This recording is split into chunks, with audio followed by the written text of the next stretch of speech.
Hi,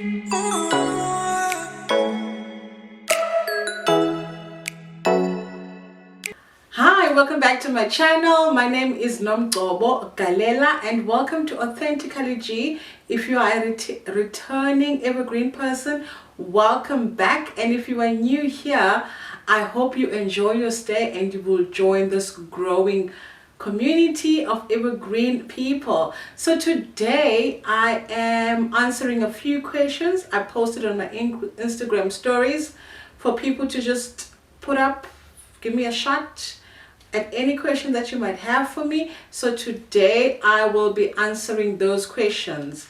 So the first one is, how do you motivate yourself? How do you keep motivated in those days when you feel like demotivated? So basically, I think I am surrounded by a number of supportive individuals from family and friends, as well as my children keep me motivated, and most importantly, my own goals and my own aspirations keep me going. I think it's very important to surround yourself with people that that just get you, and besides getting you, people that always remind you on those days where you just feel like giving up, just to remind you that you know what, you are worth it, you've been through so much, you can do this, we've got you, simple things. And I also do a lot of breathing exercises, which I have been encouraged, and I've been getting guidance from my husband, who's been teaching me techniques on how to keep myself centered in terms of my body as well. So I do a lot of breathing exercises with him, a lot of meditation as well. So those are things that keep me going on those days where I just feel like, you know what, I can't do this anymore. So my husband will be like, listen girl, I got your back, we can do this. So it's basically me also looking at my vision board, looking at how far I've come, and looking at my kids, man. Oh, they give me strength. So those are things that keep me going.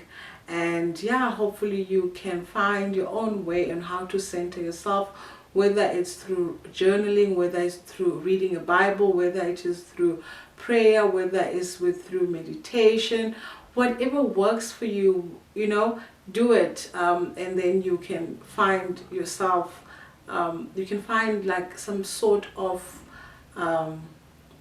home, I don't know if I can put it like that, a sense of where you can just gather yourself together, just find that one thing. So yeah, so what else? Let's see. Would you have, let me see, would you have another child? Would I have another child? Definitely no, and definitely yes. There's two ways to this question. Children are extremely expensive. Yeah, anyone with children will know that. So having to bring another bundle of joy in the current circumstances, in the current uncertainty, I don't think at the moment, maybe I'm overthinking, but I feel like I wouldn't want to add another human being in my household, because already it is, if you are in the middle class, you know how hard it is when you have to maintain the household. It is extremely expensive. So no, if my financial circumstances will change, maybe it's something that I will look into. But at the moment, I just want to provide what I can for my kids.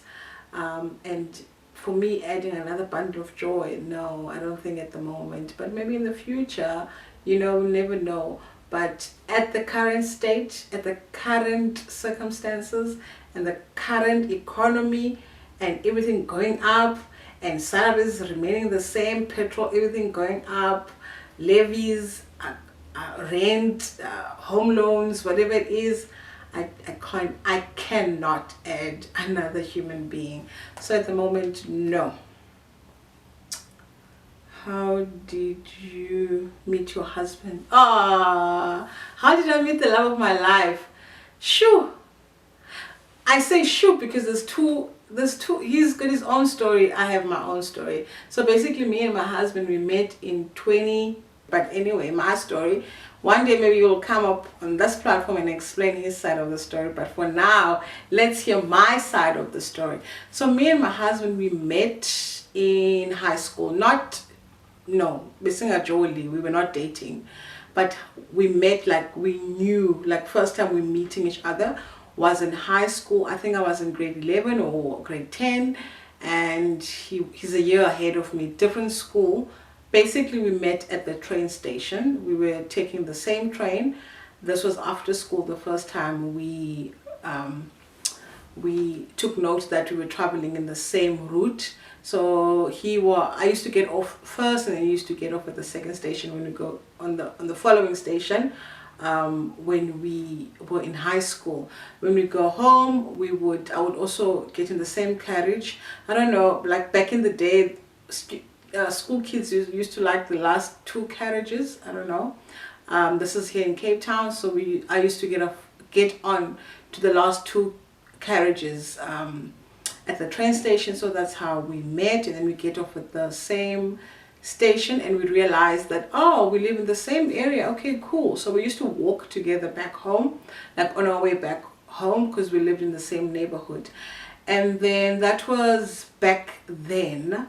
And then he passed matric, and I never saw him again. I don't think I had a cell phone at the time. So anyway, the funny thing to the story is that me and my husband, we don't remember a single thing about those conversations we used to have every single day from school back home. And it was quite a distance. We used to walk a distance. But both of us, we don't even remember the detail of those conversations. Yeah, excuse me, the noise. So basically, we didn't see each other after matric. I also didn't see him, and it's no big deal because we were just school kids walking together. And then 2008, when I started at CPUT, we bumped into each other at the library. CPUT, I was like, hi, how's it? It was like, cool, how's it? And I'm like, sharp. And then I was like, oh, okay, you're here. And then what are you doing? And like, no, I'm in engineering. I'm like, okay, cool. And I'm like, oh no, I'm in the commerce building. And it was like, sharp, okay, cool. And that's it. No exchange of numbers, no spark, no love at first sight, no heart beating, no butterflies, nothing. It was like sharp. and I've never seen him again on campus. Crazy. I've never ever seen him again after that. And then fast forward 2010, Facebook, I'm like, oh, I'm not sure. Maybe one day he will explain what happened then. But 2010, I saw on Facebook, I don't know if it's people you may know at the bottom, so his name popped up. I think I invited him, I don't know. Yeah, but we got each other on Facebook now, 2010. Remember we saw each other 2008, and then now I see him on Facebook 2010. I'm like, invite. Okay, cool. Okay, crazy thing is this. When my husband saw my surname is Magalela. That's my maiden surname, and his surname is Galela. So he says to me, when he saw the friend request invite, before he clicked on the profile, he was like, who is this crazy person? Who is this crazy person stealing my surname already? And then he saw my face and he was like, ooh, this girl is crazy. So I'm like, why would you think that I would change my surname for you? Like, I don't know, like, I mean, I just gave you a Facebook invite. And they're like, no, you don't know, people are crazy out there. But anyway, so yeah, anyway, I don't know where I was now. Okay, so now 2010. So I invite him on Facebook. Let's say I invite him, I don't know. Then we started chatting, and then the conversation was a pleasant one because he wanted to come see me. And at the time I was living at Rez. So he came over and he was smelling good. My man can dress, and he smells good. So I was like, this guy. So I was living at Rez. So he walks in, and at the time he had a bike, accident, so he was like limping a bit, so this is kind of like he was. So this is what I always say to him, that yay dude, I loved you while you were still, you were still limping, and was just koala. But anyway, so he came over, was like, okay, what's up with this guy, what happened to him? Then we were chatting, and it was like, no, he was in a bike accident and blah blah blah blah blah. But anyway, I was like, yo, he smells good. And then we were chatting, and then he was like, because we were chatting for a while on Facebook, so I knew what the visit was about, but I also wanted to hear him say it. And then my husband asked me, like properly asked me, would you be my girlfriend? Like there was no, can we kick it? Can we, can we just see where this goes? He was just straightforward. So I said to him, you know what? I just got off a relationship, and at the time I wasn't even sure. When you've been with someone for a long time, when you separate, you feel like you're gonna go back, because the previous times you always go back. So I was like, I'm not sure. So I said, listen, I'm coming from a very like long-term relationship, so I don't know if it's completely over. So he was like, okay, cool, I don't want to be part of that.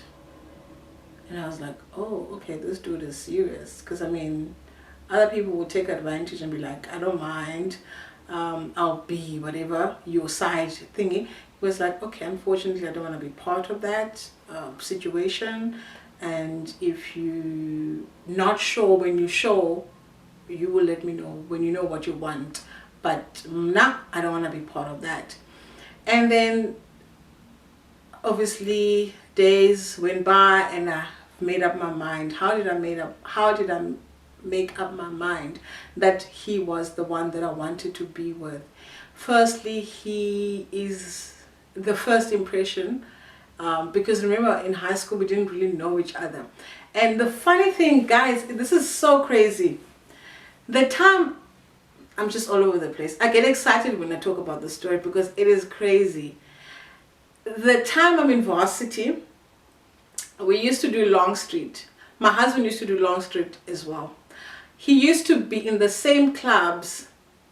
There was Capello's, there was Chrome, and all those clubs back in the day. And he used to be clubbing in the same period as me, but we never saw each other. We never saw each other, and he knew some of the girls I used to hang out with, but he never saw me. How crazy is that? He knew everyone, almost everyone I used to hang out with. He knew those people, but he never saw me during that time. And we're both so grateful. When we talk about it, we're so grateful that we never met during that time, because we were both in a different world. We were both in a different season in our lives. So we couldn't have been together for 12 years, because we're together now for 12 years, because we never met in that period of our lives where we were just having to explore who we are and just figuring out things, and we don't know what we wanted. So maybe we could have met at a club and we could have just had fun, and maybe it would have been the end of it. We don't know. But what we do know is that we are so grateful we actually never like met again during that period. So fast forward, we officially dated, and I said to him, this is so funny, because my previous relationship, I said I will never date another Xhosa man. I had my own reasons, because I've always dated Xhosa men, so I was like, I just need to date out of my tribe. I don't want to date another Xhosa dude ever again. But the funny thing is that when I met my husband, he had all the qualities that I was looking for in a boyfriend at the time. Because I remember I was chatting to a friend of mine. I said, I listed all those things. I literally listed and wrote down everything that I wanted in a relationship from a guy when I previously came out of my relationship. And I said I wanted a guy who was like this and that. He doesn't drink, he doesn't, do partying, like excessive partying, and I don't want a guy who's disrespectful, and I don't want a guy who takes who so much into friends more than family and so on and so on. And I listed all these things, but what I didn't list was I was never specific in terms of the appearance of the person. I was more interested in the qualities of that person. So when I met my husband, I was like, oh my word, no, he's not closer. Please tell me he's not closer. And he was, but then he had all the qualities that I was looking for. And I was like, oh, you know what? One thing about me, I take chances, because I believe that if you don't take chances, you will never learn. And there's an experience and there is learnings in every situation that you find yourself in. So now here's this guy. I'm like ticking the boxes, but there's this main box is like, oh, he's Xhosa. Do I need to do this again now? And I was like, you know what? Okay, let's give it a shot for the last time. I literally said for the last time, let's give it a shot. And fast forward, oh man, completely new experience. Like I was experiencing a different kind of love. He is the most thoughtful person, the most humble. Oh man, he keeps me grounded. He's the most humble person ever. And he is, what can I say, he's also a teacher. I said to him, why didn't you become a teacher? Why didn't you become an educator? He's always sharing knowledge. And I learned so much from him about myself as well. So I'm challenged as well to think outside the box. So yeah, that's how I met my best friend, because we are besties. So that's how I met my husband. Sorry, it's a long story, but I like telling the story all the time. So I'm going to take the last question. What does your name mean? Nomgcobo. Wow. Nomgcobo means joyful, joy. It's the same thing as Novuyo, joy, Kobisa, Kobani, or WhatsApp group, same WhatsApp group.